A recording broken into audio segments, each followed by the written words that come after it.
November 13th, 1974, police step into a quiet home on Long Island.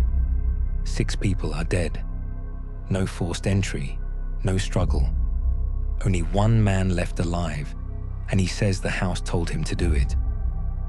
1 year later, another family moves in. Within 28 days, they flee in terror, leaving everything behind. This is the real story that inspired the Amityville Horror. The Amityville Horror really is supposed to be me, because I'm the one that got convicted of killing my family. I'm the one that said did it. I'm the one that's supposed to be possessed by the devil. A story of murder, possession, and the question that still divides believers and skeptics. Was it evil or something worse? The DeFeo family had it all on paper. A successful car dealership, weekend trips on their speedboat, church on Sundays. From the outside, 112 Ocean Avenue was the kind of home people dreamed of: white siding, green shutters, a boat dock catching the morning sun. Inside, it was another world. Ronald Sr. ruled with fear. He yelled until his voice cracked. Sometimes his children flinched just at the sound of his footsteps. Louise, his wife, quietly tried to smooth things over, but years of tension had carved invisible cracks through the family. Their eldest son, Ronald Butch DeFeo Jr., was where those cracks personified: angry, aimless, heavy into heroin. Friends remembered how he'd complained that the house hated him, that he could hear it breathe at night. In the early hours of November 13th, rain swept over Amityville. Down in the basement, Butch sat in front of the TV, the volume low. He claimed later he heard the voices again low, coaxing whispers saying, "Do it now." At 3:15 a.m., he grabbed his father's Marlin .35 rifle. He walked the narrow hallway barefoot so the floors wouldn't creak. 2 shots shattered the quiet, then another, room to room. When it was over, 6 members of his family lay face down, untouched. Not one had tried to flee. Police arriving hours later described the air inside as thick with gunpowder and death. Shell casings were neatly lined along baseboards as though arranged on purpose. A detective swore he saw all the clocks frozen at 3:15. At a bar later that morning, Butch stumbled in yelling, "You gotta help me, my family's been shot." But when detectives noticed no forced entry, no ransacking, they turned their attention to him. During questioning, Butch said a stranger with black gloves killed them. Minutes later, he changed his story. He said the voices told him to do it. "Once I started," he whispered, "I couldn't stop." It went so fast he was convicted of 6 counts of second-degree murder and sentenced to 6 consecutive life terms. But even in prison, he told reporters, "It wasn't me. It was the house." For 13 months, the house sat empty, curtains drawn, lawn overgrown, a cold presence on an otherwise cheerful block. Then came George and Kathy Lutz. He was a former Marine turned land surveyor. She was a mother of 3, recently remarried after losing her first husband. They wanted a fresh start. When the realtor mentioned the murders, Kathy bit her lip, then said, "Every house has history." They bought it for $80,000, a bargain too good to refuse. On December 18th, 1975, they moved in. Snow drifted through the grey sky, dusting the quarter-moon windows. That same afternoon, Father Ralph Pecoraro arrived to bless the house. He sprinkled holy water, reciting prayers room by room. In the boys' old bedroom, the air suddenly freezing. The priest stopped mid-sentence. A deep, rasping voice growled from nowhere, "Get out!" He dropped the vial and fled, later refusing to ever return. That night, strange things began. Doors slammed by themselves. Cold spots drifted through hallways. Windows jammed shut, then opened again. George started waking at 3:15 every morning, the time of the murders. He'd hear footsteps on the stairs, heavy breathing outside the bedroom door. When he ran to check, the hallway was empty, but the dog was cowering, teeth bared at nothing.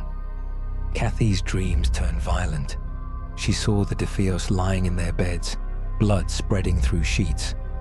She'd wake screaming, her arms covered in goosebumps, the smell of gunpowder lingering. Within a week, black sludge oozed from keyholes and faucets. A swarm of flies filled the sewing room, hundreds of them. By day 10, George was splitting wood obsessively, drenched in sweat, though the air was icy. He said the house didn't want to be warm. By day 15, the children refused to go upstairs. Missy, their 5-year-old, began talking to an imaginary friend named Jody, a pig-like creature with glowing red eyes. One night, George looked out the window and saw those same eyes staring back from the darkness over the boathouse. The next morning, the family dog nearly strangled itself trying to leap a fence, its chain pulled taut. Crosses flipped upside down. A crucifix burned Kathy's palm when she touched it. And one morning, George found the front door ripped from its hinges, splinters bent outward, as if something had exploded from within. By day 28, they'd had enough.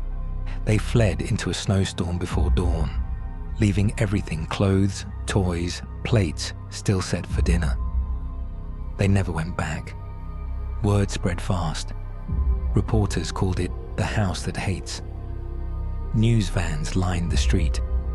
Among those who came were Ed and Lorraine Warren, the same investigators later linked to Annabelle and the Conjuring cases.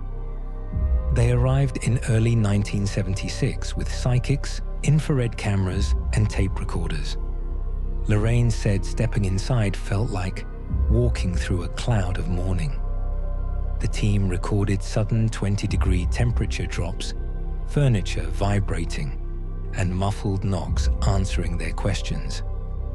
A motion-triggered camera caught a boy standing at the end of a hallway, eyes glowing white. The Lutz children weren't there that night. The photo became infamous. One psychic refused to enter the basement, saying something old and hungry was buried beneath the floor. Another fainted during a seance, whispering, "It wants the children." When the Warrens left, Lorraine told reporters, "Whatever is in that house isn't gone. It's waiting," but skeptics quickly countered. Parapsychologist Stephen Kaplan accused the Lutzes of exaggerating events for profit. Journalists pointed out inconsistencies between interviews. Still, both George and Kathy took polygraph tests and passed. They never retracted their story, not once, not even decades later. In 1977, author Jay Anson published the Amityville Horror, a true story. It sold 6 million copies. 2 years later, Hollywood brought it to the screen. Audiences lined around the block. The poster read, "For God's sake, get out." The house became an obsession. Tourists drove hours to see it. People stole soil from the yard. Neighbors complained of strangers chanting on the sidewalk at night. The new owners eventually changed the address from 112 Ocean Avenue to 108, but the legend followed. Years later, some owners reported nothing unusual, just creaky floors and curious onlookers. Others said they could never shake the feeling of being watched. A few claimed they'd hear faint whispers when the lights went out. Meanwhile, the Lutzes endured ridicule and lawsuits. They moved cross-country, rarely giving interviews. George's hair went prematurely white within a year. Kathy developed recurring nightmares about the house until she died in 2004. Documentaries, books, and podcasts dissected every claim. Temperature records, floor plans, the physics of sound. But the central question remained: did they experience something supernatural, or the echo of trauma left behind by 6 brutal murders. It doesn't matter who believes us, George Lutz once said. That house changed us. Nearly 50 years later, the house still stands, its moon-shaped windows boarded, its name changed, but its shadow intact. Locals say when the wind shifts, you can still hear the weather vane creak, the same metallic groan heard that November night. Today, 112 Ocean Avenue isn't just a building, it's a mirror. It reflects what we fear most, that evil isn't always born in the graveyard or the woods. Sometimes it starts at the dinner table. Maybe the haunting was never about ghosts.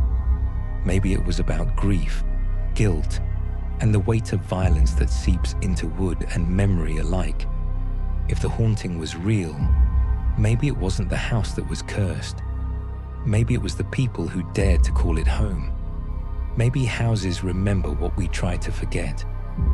Whether you believe in the supernatural or not, one thing's certain: evil leaves a stain that doesn't wash away easily. Thank you for watching. If you want to see the terrifying real story behind The Conjuring, or uncover the nightmare that inspired The Exorcist, click one of the videos appearing now and don't forget to subscribe for more true horror stories.